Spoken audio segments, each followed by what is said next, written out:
Mura, masarap at healthy.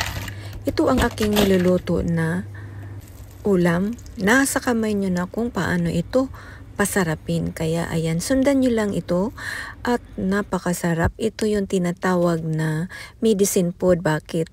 Meron na siyang fresh na mga bell pepper, may lemongrass, may maraming bawang, at mayroon siyang maraming sibuyas. So, pag kinain mo ito talagang napakasarap at hindi na ako kakain sa mamahaling restaurant kasi kaya naman na magluto ng masarap at masarap, malinamnam at healthy na pagkain. Kaya lagi akong gumagawa ng masustansya na pagkain kasi pampalakas talaga ito ng katawan, no? So, ayan na po.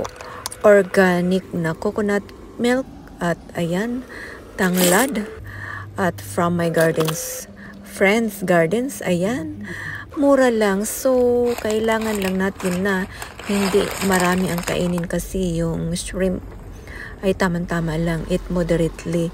So, kasi pag marami na, lahat ng marami, sobra ay masama. Ito na, luto na. Thank you for watching.